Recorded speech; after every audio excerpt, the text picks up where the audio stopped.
So let's get down to our keynote speaker. I'm going to read out his biography. And you know, we're really lucky to have him here. We're lucky to have him and his family here. They are a circus family, and we love circus families. You know that. So we're delighted to have Nikola here tonight. Today. It's always a big night. It's the long end of the long night.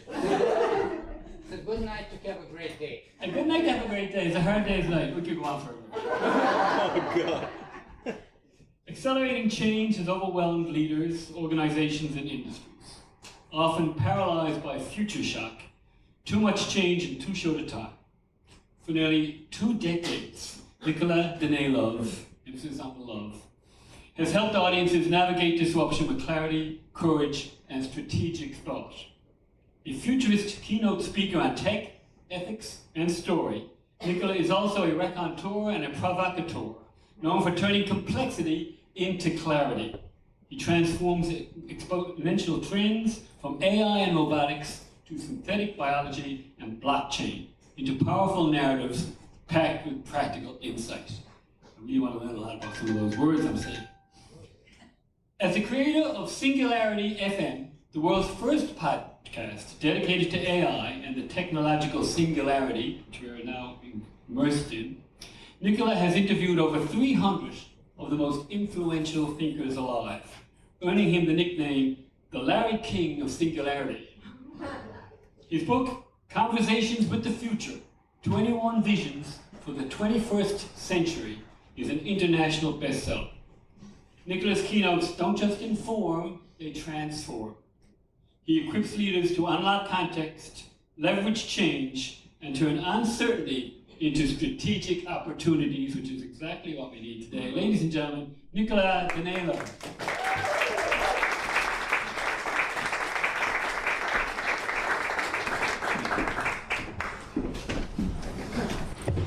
Shakespeare once said that all the world is a stage.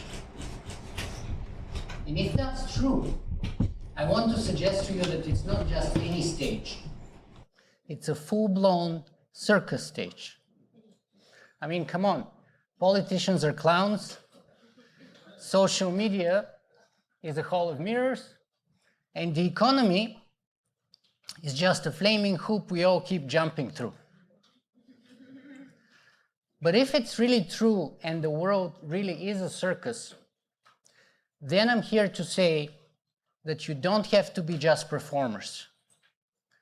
You don't have to be just content creators. You can be something far more powerful. You can be those who create the context. You can be the storytellers. Because those who shape the context don't just win attention. They shape the future. In other words, it is the ringmaster, not the juggler, who decides what story we remember. Does anyone here know what this means?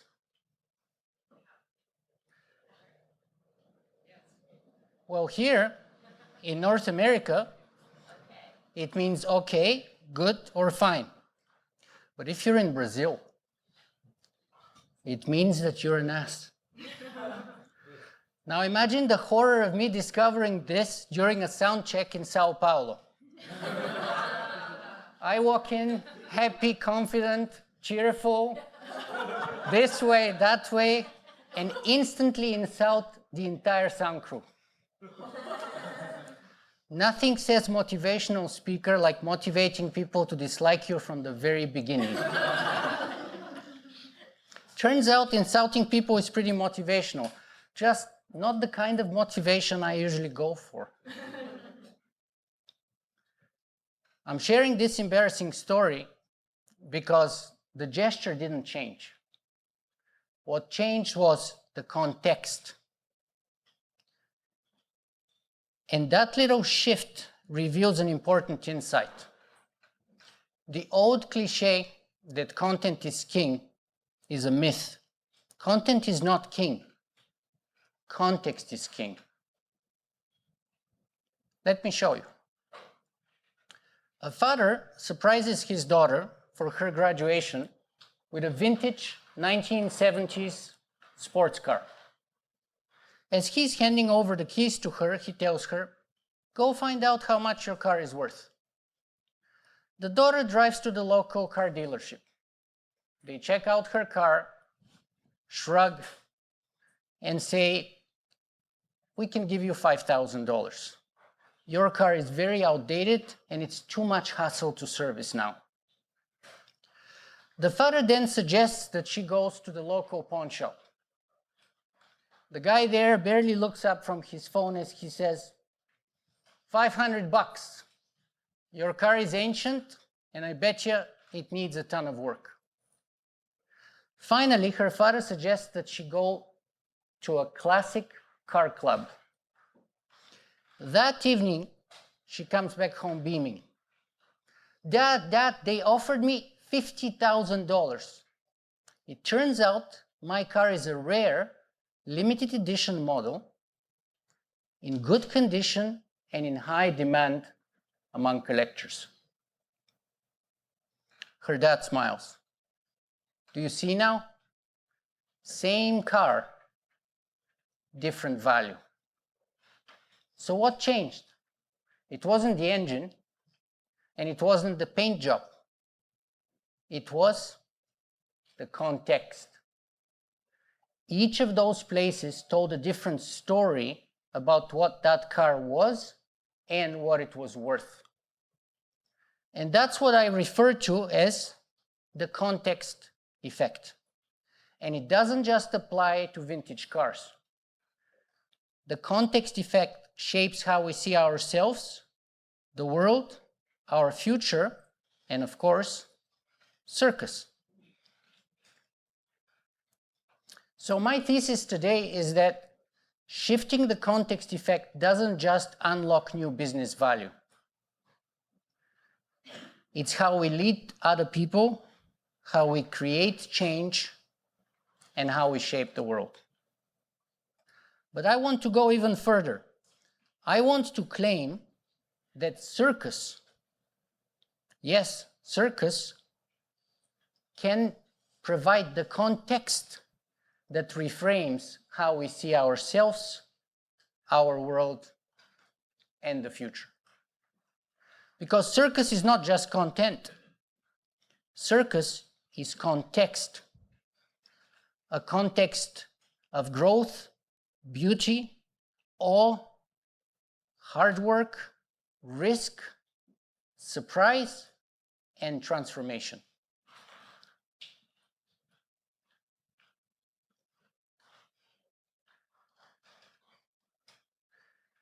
And in a world where AI can create infinite amounts of content on demand, it is the human context that will set us apart.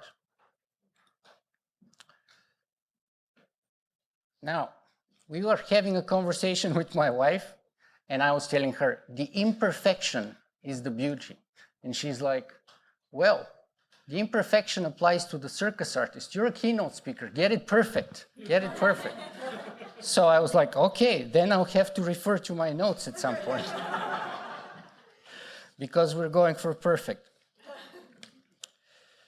So,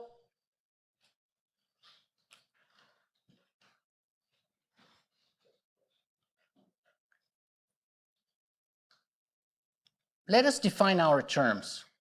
What is content and what is context? Well, content is just something we talk about. Context is why we talk about it. Content is data. Context is story. Content is what's there. Context is what it means. That's it. That's the little difference that changes everything. It is also why you remember that awkward email you once sent, but you can't remember where you put your phone charger the other day.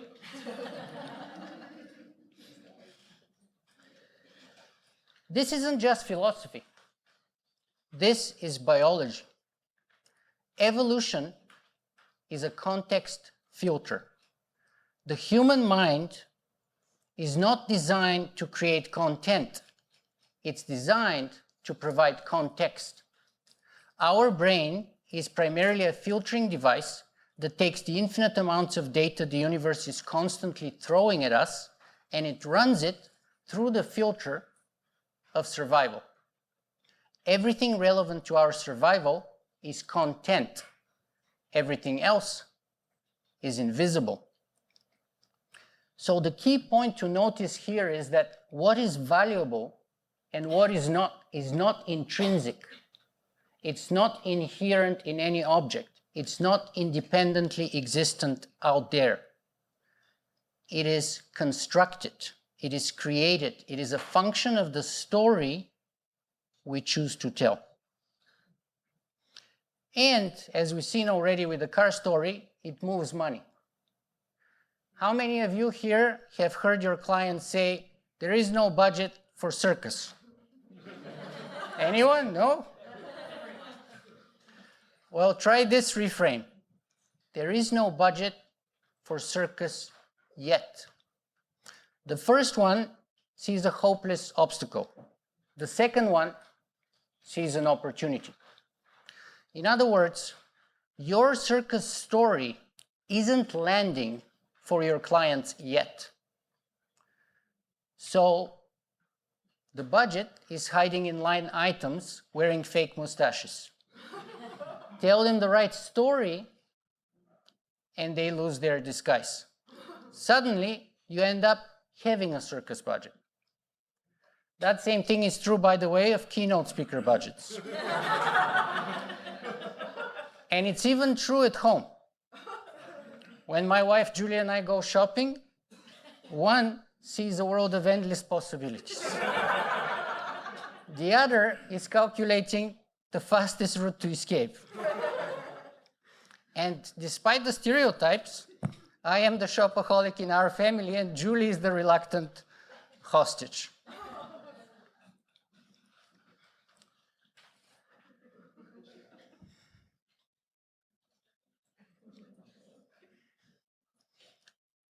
Neuroscience shows that before we experience anything, our brain has already filtered and framed it. That means we never actually experience reality. We experience the story our brain tells us about reality.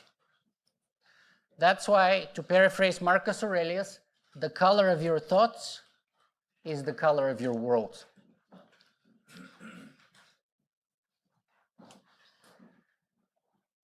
So, if you want to change business, art, culture, circus, or anything, it's not the best idea to start by creating more content. Start by changing the frame. Because when you change the frame, you change the story, and you change the reality people experience. But content doesn't just shape the present. Content shapes how we perceive the future. And how we envision the future frames how we feel and what we do about it today. AI is everywhere. It can create content faster than we can ever consume. And yet, somehow, most people feel disconnected, disoriented, lonely, and even depressed. Why? Because AI can process data, but it cannot create meaning. That's why we're drowning in content, but we're starving for purpose. This is not the first time in history when we're facing such an imbalance. At the heart of the Renaissance was a single word, humanitas. Humanitas stands for the very essence of what it means to be human. It is about cultivating the human mind, but also developing personal character, and expanding our concern to all of humanity. In its essence, Humanitas was about reaching our full potential as human beings. Now, that idea was diametrically opposite to the dominant system of its day, scholasticism. And scholasticism was grounded in rigid logic, narrow inquiry, and very strict vocational training. Sound familiar? Today, we call it STEM. Anyone know what STEM stands for? Science, technology, engineering, and math. And that takes most of our money and most of our attention. Like scholasticism, STEM focuses on narrow scientific reasoning, but leaves little room for imagination or wisdom. The humanists rejected that view. They understood that technical expertise is not wisdom. That's why they believed that education must focus not on just developing our minds, but also developing our character and enhancing our understanding of what it means to be human. That's why today we call this tradition the humanities. Most people who teach even the humanities don't even realize that. The purpose of humanities is only one: to cultivate better people who would be able to create a better world. That's what we have the humanities for. Now, imagine meeting a Renaissance humanist and telling them, in the future, we would carry the sum of all human knowledge in our pockets and use it mostly to argue with strangers and rate our shopping experience. It's like the Enlightenment met Yelp and lost the argument. The humanists understood something that we have forgotten: that data is not meaning, that knowledge is not wisdom, that content is not context. That's why we need to change STEM into STEAM. We need to bring that A, not as fluff, not as decoration, but as the very heartbeat of the most ambitious and important project we have ever attempted: the human project. The A stands for the arts and humanities. But more broadly, it stands for imagination, wisdom, and meaning making. Because that's what we do. We are meaning makers. AI cannot do that. That's our job. We decide what matters and what doesn't. That's the gap we must fill. And we don't do that by creating more content. We do that by creating a new context, by changing the frame. In 2006, a journalist called Rob Walker purchased 200 thrift store, second-hand, useless, and mostly ugly items. None of them had any intrinsic value or any uniqueness whatsoever. He spent roughly about $1 a piece, so a total of a couple $100. And their very unremarkable list included things such as a plastic motel room key that opened nothing, a plastic bust of a horse head, a plastic banana, and so on. But then Rob did something very interesting. He got 200 writers to write a story about each item. And he auctioned them on eBay.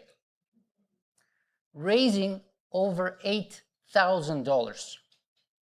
That's an average price increase of 6,300%, demonstrating that price is a function of the story, not the object, because the content remained the same, but the context changed. And when you change the context, you can turn trash into treasure. You can find beauty in the mundane. You can find purpose in the useless. And that's what circus can do too. Circus is not just flips or tricks. Circus is the poetry of possibility, written on a high wire, under a deadline, without a safety net, but with glitter in your eye. It is the story of risk, transformation, beauty, awe, surprise, and it is years of hard work made visible in a single leap, just like we saw last night.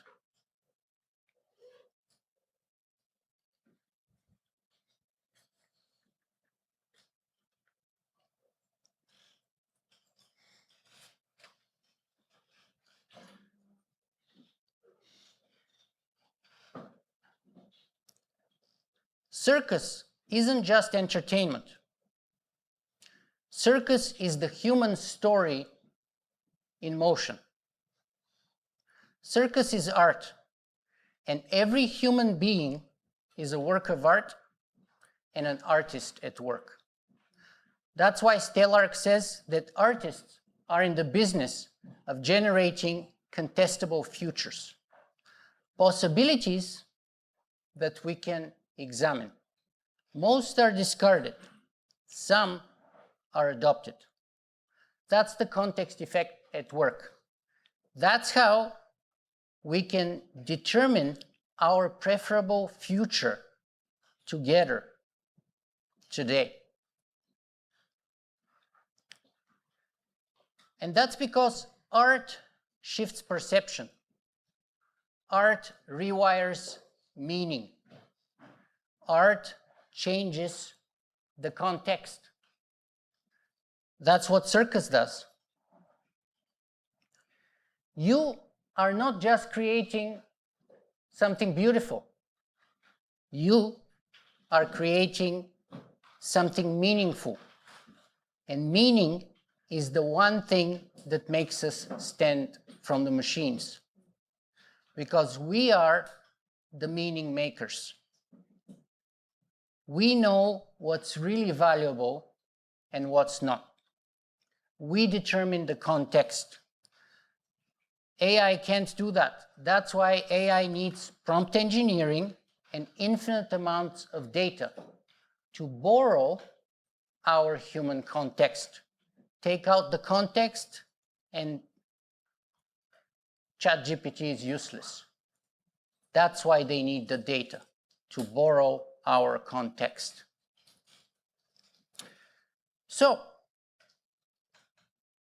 we won't beat AI at being machines, but AI won't beat us at being human.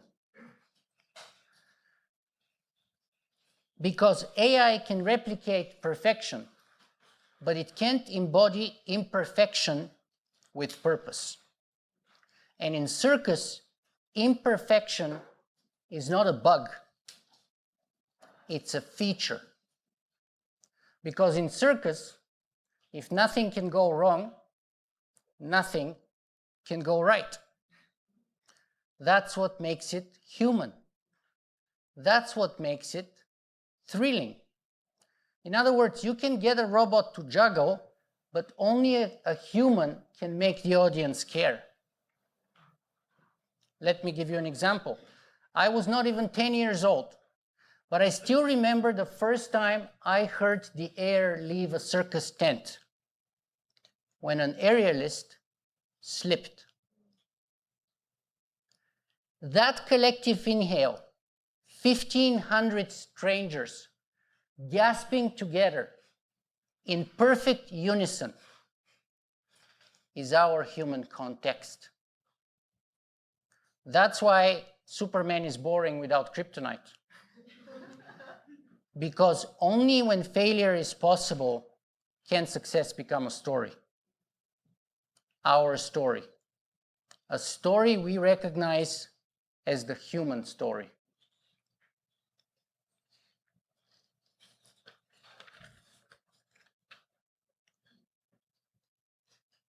This isn't just about business or technology. This is about the meaning of being human. Take the Olympics. All the research shows a paradox. Bronze winners are usually much happier than silver winners. Why? Silver is focused on just missing the gold. Bronze is just happy to be on the podium, like I am. Silver is, I almost won. Bronze is, I almost didn't. Same content, different context. So if you ever feel like you need a mood booster, just imagine yourself being third best at something. I know I'm the third best philosopher in our household, and we only have 2 people. But somehow, it really works well for me. That's the power of reframing. That's why Viktor Frankl said that when you change the story, you change the meaning.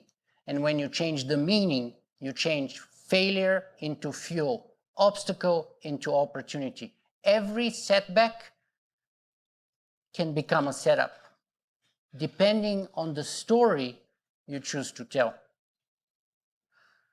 So consider a problem that's weighing on you. How can you reframe it? What if it's not an obstacle, but an opportunity? What if it's not your greatest challenge, but your greatest gift? What if it's not the end, but the beginning? As P.T. Barnum famously said, people suffer more from imagining too little than imagining too much. That's the power of reframing, deliberately and on purpose. Let me share how we have adopted that in our circus family.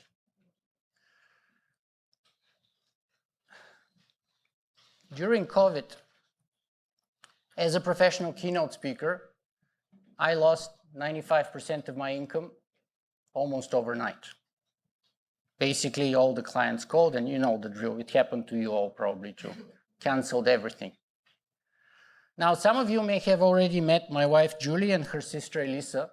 Together with their youngest sister Samantha, they own a very successful circus company in Toronto and a very popular circus studio.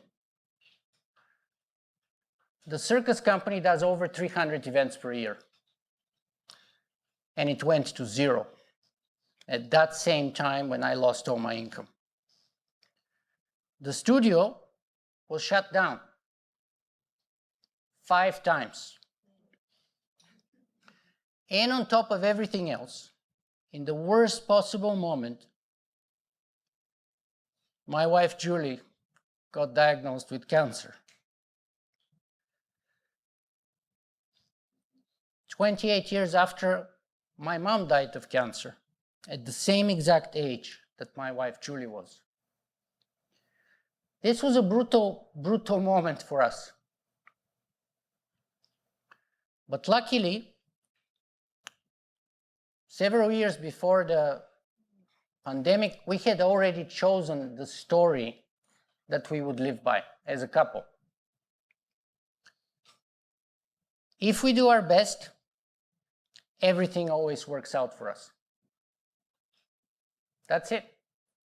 This is not just wishful thinking. It's a strategic choice and a framing device.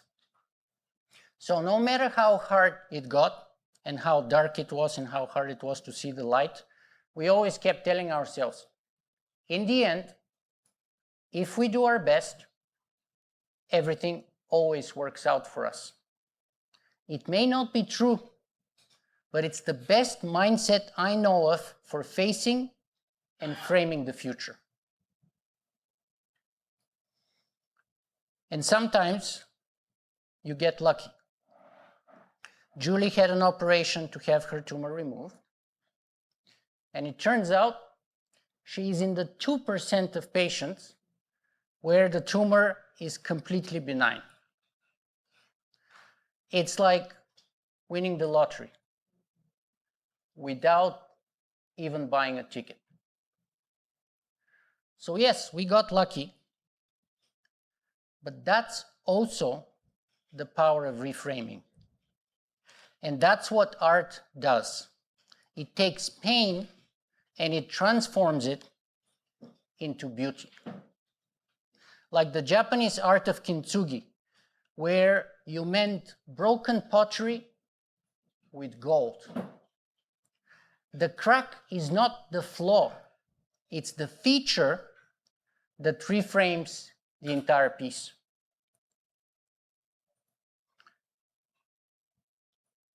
We can get stronger in our broken places. And that's what circus can do too. It honors the fall, the scar, the risk, and it turns it into gold.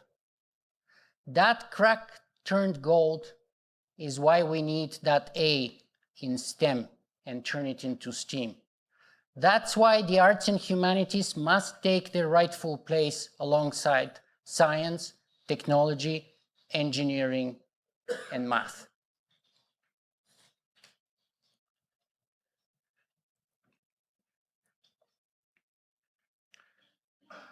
Context shapes our emotional and strategic response to the future. And that's what circus does at its best. Circus doesn't just tumble, doesn't just juggle, doesn't just fly. It reframes what's possible. You defy gravity. You bend expectations. You rewire belief. You change the context. You create an invitation for your audience to believe something new. Not just about you, but about themselves. As Rick Rubin put it, if you start with an honest question of inquiry and turn it into an adventure of discovery, that's the work of an artist. And that's what you are. You are artists, meaning makers, context creators.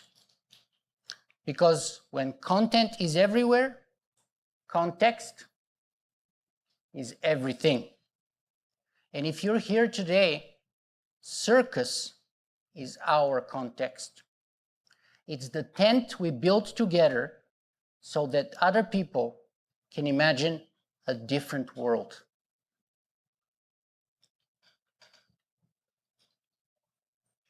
So next time you step on stage, don't just ask, what am I performing? Ask instead, what am I reframing? What story am I inviting the audience to believe?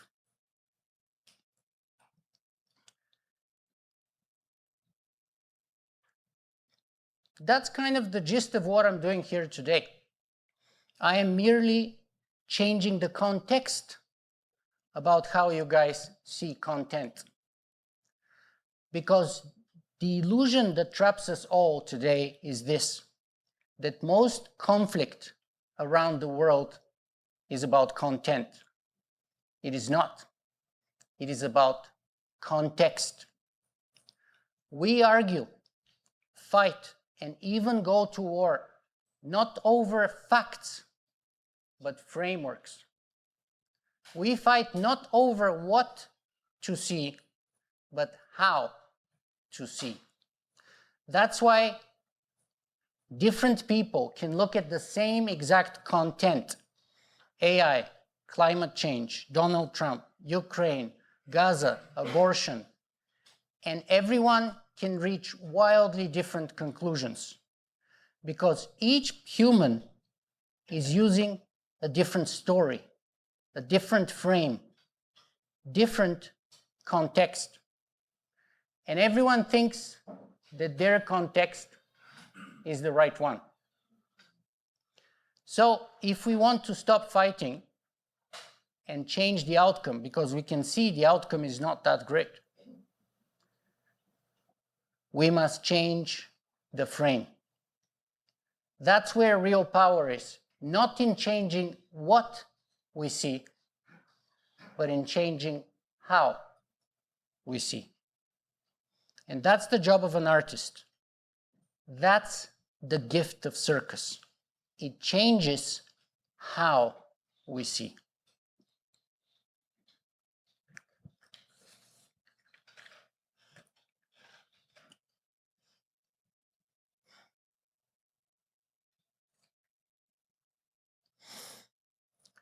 Great circus isn't just a solo act.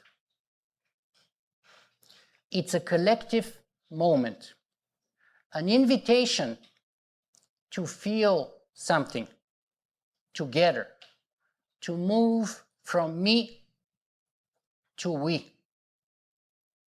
In an era when algorithms and computers divide us, circus connects us. Because you create shared content, shared story, shared meaning, shared context, and with those, a shared future. Let me circle back to my Brazilian fiasco. That absolute disaster didn't just teach me how to alienate audiences in record time. It also taught me that meaning, whether in a gesture, product, or a word, is always contextual. So next time I'm in Sao Paulo, I'll just smile and keep my hands glued to my body like a mime. But the real lesson is that power is in the context, not in the content. Because when you change the frame, you transform the moment. You reframe what's possible. That's why the people who tell the story rule the world. You are not just artists. You are not just performers. You are context engineers, reality reframers, architects of awe. Yes, the world really is a circus, but don't just perform, write the show. Be the ringmaster of context, not the juggler of content, and tell the story that shapes the world. Thank you.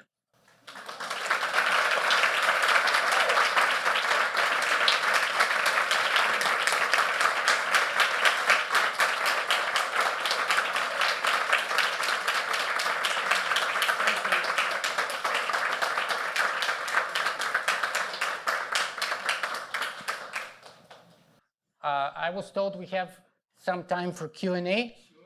So this is a very informal atmosphere. That's why I broke all the rules today too, because you guys do it. So I was telling my wife, if they break the rules, why couldn't I break the rules? She's like, you're not a performer, you're a keynote speaker. You can't do that. I was like, okay. So, questions? And I do have a microphone, folks, so just in the interest of people who are a little further afield, if you do have a question, which I'm certain that you do, and we will provoke you until you share it, please put your hand up and I'll come over with the microphone. That's mine.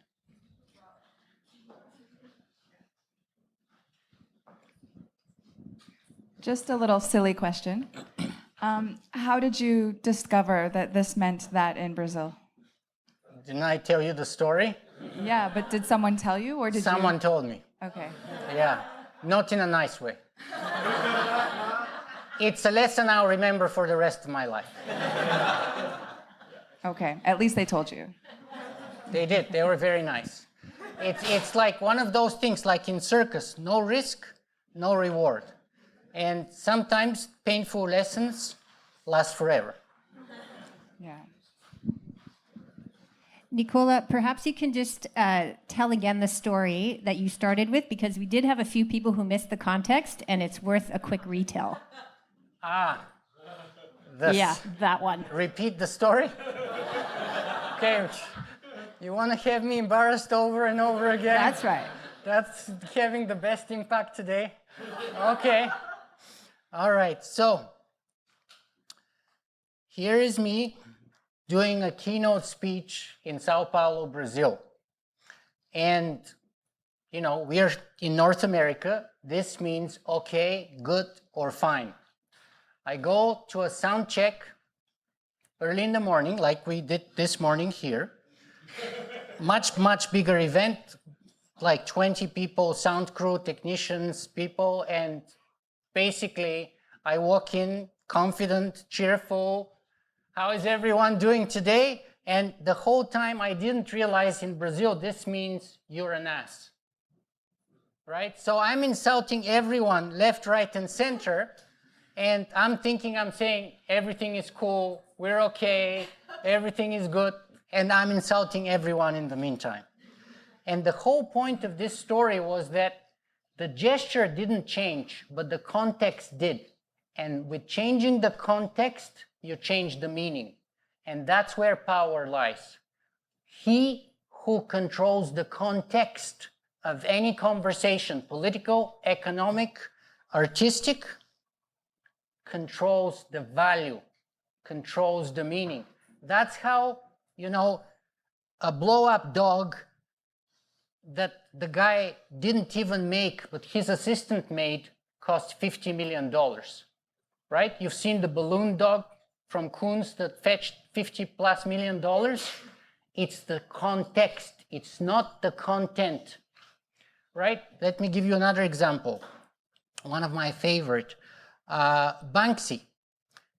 How many of you heard about the stint he pulled in Toronto where there was an auction of one of his artworks and then it went through the shredder as the hammer went down and the person paid $1 million and the piece of work with Bluetooth started going because he had put a shredder at the bottom of the frame of his painting and it halfway shredded the painting. And what was the result of that? The next person who paid for it paid $20 million. So the piece is even half destroyed now, right? 1 million if it's perfect. Half destroyed, 20 times more. That's because Banksy has been so skillful and smart to get in control of the context. And every time he makes a piece of art, like the one that he did the other day on the British High Court on the wall, I don't know how many of you have seen, he changes the context, he changes the meaning. That's where the power is. That's why my whole message here today, and I hope it lands for you, is that's how you can sell your business, you can sell your acts, you can sell yourself, and when a client tells you, there is no budget for circus, you have to tell them a story that explains and reframes their context so that the value system they have about what's valuable in their line items of the budget puts circus at the top of the list, not at the bottom or non-existent. And once you manage to tell them a story like that, you can charge them anything you want. I saw a hand up for the microphone.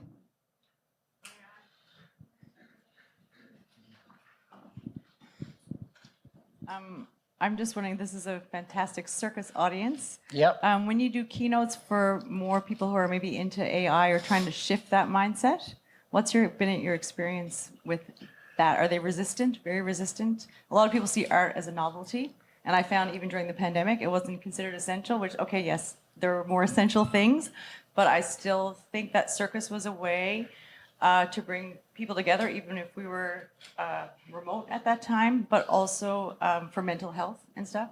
Yes. So exactly what you're saying, like AI can't replace that mental health side. The benefits of art are I don't know countless. if that's a question, but it's just Yeah. a reflection.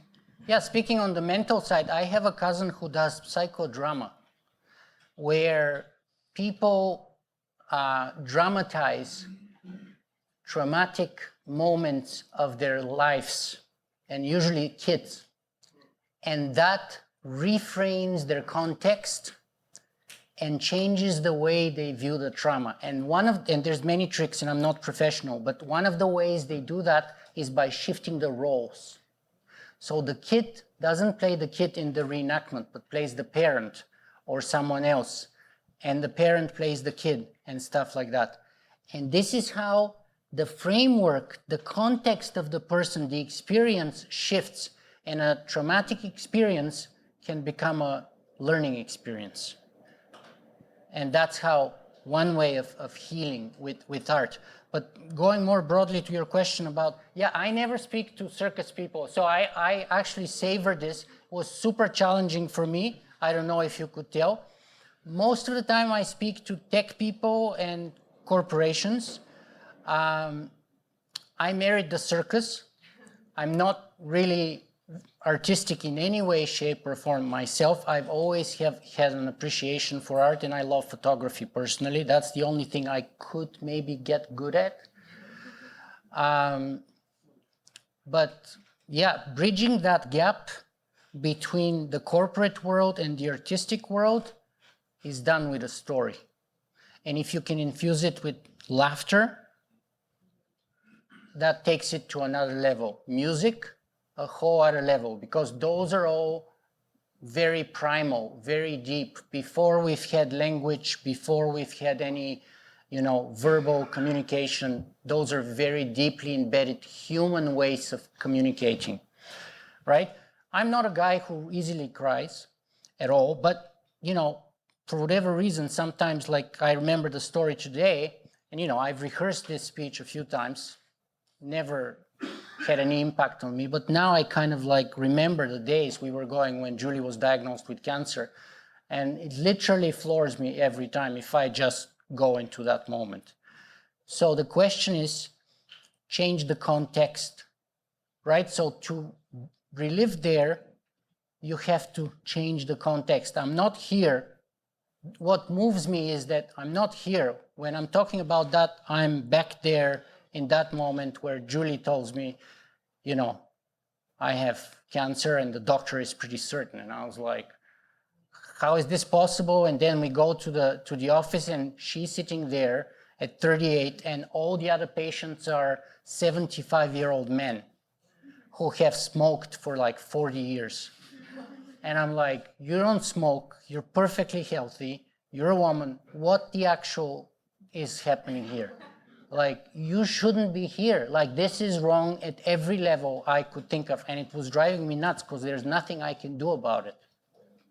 But then that's where the power comes from. You take pain and you transform it into something beautiful. That's the greatest artistic accomplishments are all the transformation of one pain or another.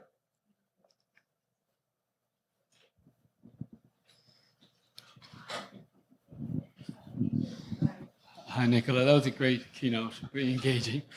I agree with you about the intrinsic, value of the arts and stuff. And the show tonight, I think, is a real representation of that. And last night. Last night, too, was Incredible. A perfect introduction and segue to me. Yeah, fantastic. But how do we get that out there? For the show tonight, how do we present that to the public? How do we let the public know that we're trying to make this contextual change? Here in Newfoundland, often when we were beginning circus, we just had to put the pictures of the acts and the poster to show that this is really a circus, you're going to see this, this, and this. But now as we've evolved and we're tackling this contextual thing, and really trying to make that kind of difference with different style shows like we have here at the festival. How do we frame that in a publicity way, in the fundraising way, in the way we reach out to the public with the stories that we're trying to tell? How do we show that? My view, I'm very unorthodox guy. I don't know if it comes across, but my motto is like Mark Twain, if everyone is going this way, you got to go the other way. And that's one of the values of circus and art generally. And I grew up in a communist country. The artists were the first ones in prison, not the scientists, because the scientists told the line. They're very rigid and narrow. They're not a threat to the establishment. The artists are the first who break the cracks, and that's where the light comes through. Yeah. Anyway, so I don't think you need to reach out to the public. You have to find the others. You have to find the sneezers. You have to have your people whom you infect with what Seth Godin calls the idea virus. And if you have sufficient number of linchpin people who spread the virus, they would be your sneezers. So you don't need to reach the public. You reach, but that's how stories spread. Stories spread in a viral way. And that's why in social media, negative news travels 5 times faster than positive news. And in the same exact way as a virus. So that's a kind of a biological demographic phenomenon that we can turn into our service if we find the right sneezers. Your people, find the others, like Uncle Roger said, find the others, find your people, your sneezers, infect them. And I would say you've done a pretty impressive job to me so far. And I know we need to do better, all of us. But that's my answer. Find the others. Yeah. In every different field. Find people who, like in the field of public relations, in the field of media, in the field of science. So you can have the most stuck-up scientific community, and there will be somebody there who on the weekends goes and flies a trapeze or does clowning, on Wednesday night in a little, small little hole somewhere. Those people are your people, and they've already gotten the story. And now you just need to point them in the right direction and tell them this is the change we're trying to do. And this is the transformation we're going after. And let them free them.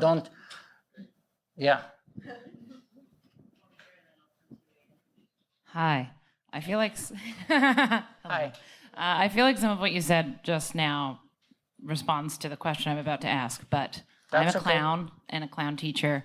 And with clown, the cultural frame and context for clown is so strongly stuck in people's minds in terms of it being scary, that's one, or that it's going to be lame, or that it's going to embarrass you, or I feel like all of these conceptions about clown are so strong and fixed. One of the greatest challenges you come up against if you're trying to get a budget for clown or sell clown is like, how do you shift this frame for people when it is so culturally embedded, right? So that's my question I'm asking you is, how would you approach something that has a really, really strong context culturally for many people? How do you go about shifting a frame that's that stuck, Don't sell clowning, sell joy. Clowning is a means to an end. Your purpose is not to clown, but to spread joy and happiness, to make people laugh. So focus on the transformation you offer, not on the means. The means is the means. People don't buy the means. Nobody cares about the means of accomplishing something. Everyone wants the result. And the result is joy, is laughter, is happiness, is kind of light, atmosphere, joyfulness, all of those things. Sell the transformation. That's the story that you need to focus on. And clowning is the product. It's kind of like happiness. The more you focus on happiness, the less happy you will be. But the more you focus on following your mission or helping other people's, happiness is a byproduct. Then you'll be happier. It's not the means, it's the lucky byproduct. And your clowning is just the mean to an end. It's a great art. But to bridge that gap to the client, I think that's my view anyway, and I'm no expert, but I would say they want joy. You can deliver that. Communicate that somehow. Like if you're an aerialist, people want awe. People want to see other people take a risk they never would take. People want to see. That's why, a robot juggling or aerialist, who cares, right? The robot falls, the robot drops a ball, big deal, right? A human takes a risk, and that makes it valuable. If there is no risk in the game, it's worthless. You take a risk every time you put your clowning gear on. I take a chance every time I get on stage. But that's where the value is. And that's how we know we have to follow our calling. In Newfoundland, we have an expression called tangly. This is a tangly thought that I have in my head, but I'm going to try to work it out and see if there's a question at the end of it for you. And I'm going to probably try to tease at the idea that you have a lot of great reference back to AI. So if the context is control, and the way to deliver storytelling, or the way to deliver context is through storytelling, I think one of the biggest problems that we have globally is that we have unethical storytelling. If we're using technology as the means to tell the story that we want to tell, how can we present a context that everybody in this room, I'm sure, wants to present an ethical story? How do we build trust in an audience that we want to tell our story to that can basically help them? And how can the tech industry help us disseminate between unethical storytelling and ethical storytelling? So most of the time, I actually speak about ethics. I don't speak about art per se. My blogging name is Socrates. I'm the man with the questions. It's not a name I gave myself. It's what I was called when I was in the army. And in the army, asking questions is not a wise strategy for survival. So when you're being called a Socrates, that's not a compliment. That's an insult. Because asking too many questions gets you killed. So, two thoughts. First of all, we should never forget that technology is just the means. So we shouldn't start with the technology. We should start with the message first, the story first, and then seek the right technology to enhance, represent, embody, and spread that. So the word technology comes from two words, Greek words, techne and logos. Techne means art, craft, or skill of doing something. Logos means a discourse, a conversation. So technology, literally from ancient Greek, the word means a discourse or a conversation about how things get done. In other words, from the outset, technology was just a means to an end, not an end in itself. Today, we have forgotten that, and technology has become an end in itself. But actually, that's putting the cart in front of the horse. We should be the proper end, and technology is just the means. So that's more on the technical end. In terms of how do we get the ethics right, There is no shortcut. You know, telling an ethical story comes at a price. Just like learning to juggle or learning to be a clown, any of your arts, being an aerialist, those things take a lifetime. They don't happen overnight. The same with ethics and integrity. It's a story that gets told in a long, there is no shortcut in time. And usually the fraudsters are the ones who take the shortcuts.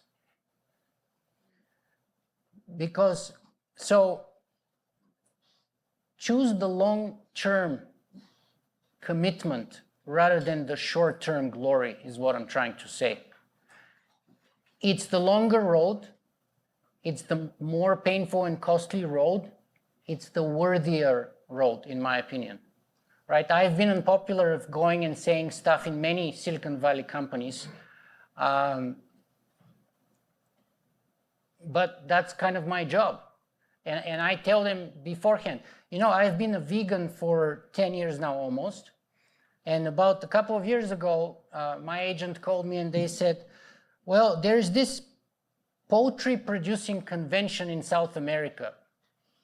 Are you up for it? They're looking for a futurist. I was like, sure, I'm up for them if they're up for me. But let's be clear about, you know, what they're going to get. If they want to hear someone tell them all of our production is going to get automated, then I'm not the right guy, because that's a simple and easy message. If that's what they want to hear, we'll get robots to replace our workers, and that's the future of our industry, I'm not the right guy.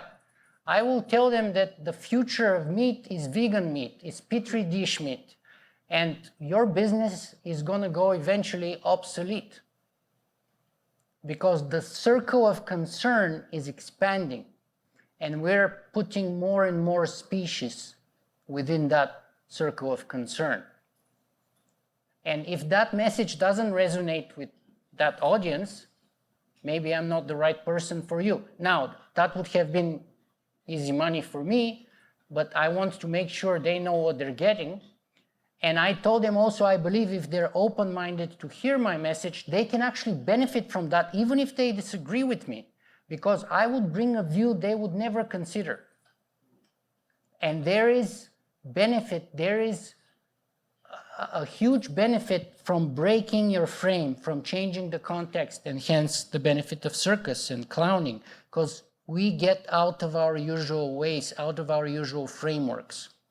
We get unsettled, and even being unsettled can be very healthy and useful and uncomfortable. And clowns can make people uncomfortable.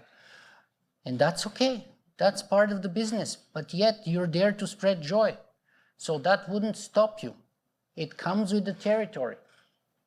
So yeah, if someone is shortcutting the circuit and able to spread an unethical message, you can't control that. The only thing you can control is what you do. And you have to stick to your guns. You have to respect and value your integrity and your personal ethics. And that's the longer road. It's not going to bring an easy victory or a fast one, but it's the better one. Did you go to that conference? No.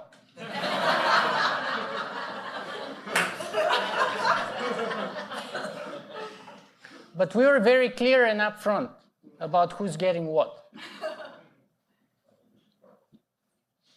We have time for one final question. There it is. First of all, is this working? Great. Yes. Yeah. First of all, thanks very much. I really enjoyed how you talk about reframing things.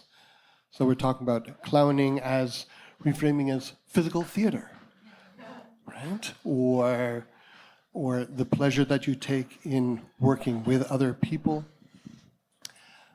One thing that kept striking me all throughout your presentation is that you seemed to be talking about spiritual transformation without ever using the word spirit or spiritual, and yet it's all contained within everything that you're talking about. So there's, let's just say, a context there that you were referring to obliquely and in every way except naming it.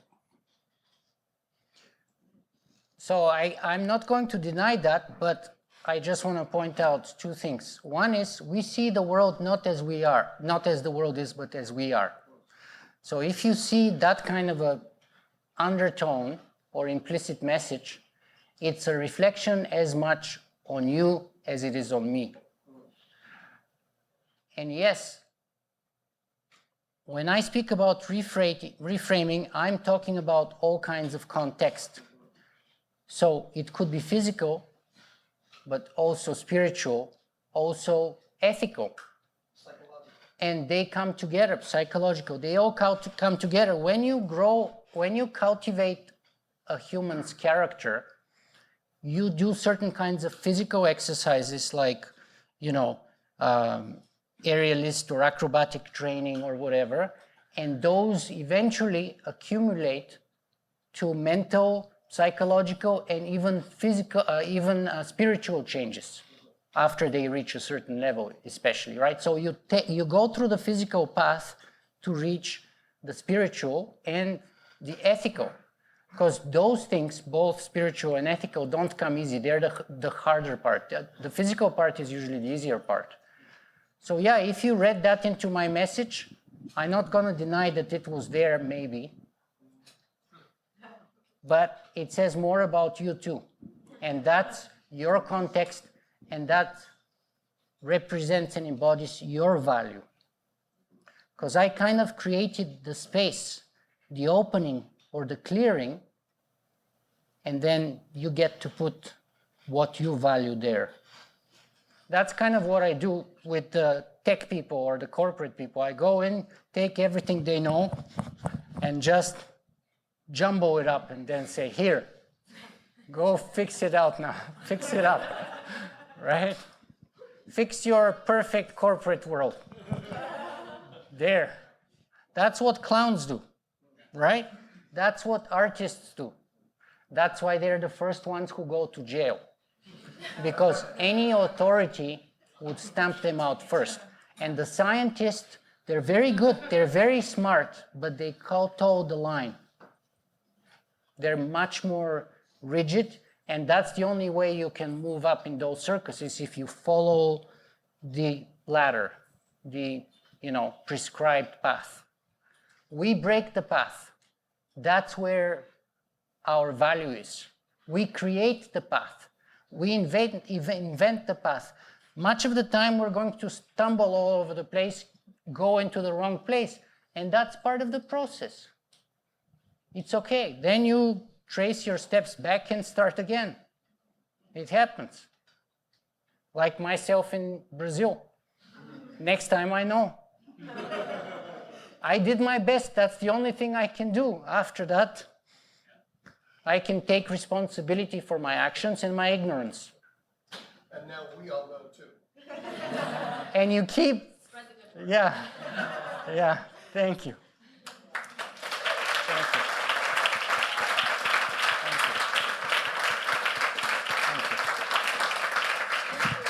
Thank you. Nikola Danaylov, how about a little bit more love? Come on.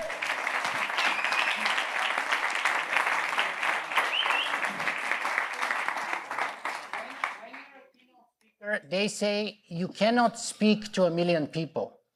You have to think of one person that you create your piece of writing or keynote for, one person only. This is that person for me.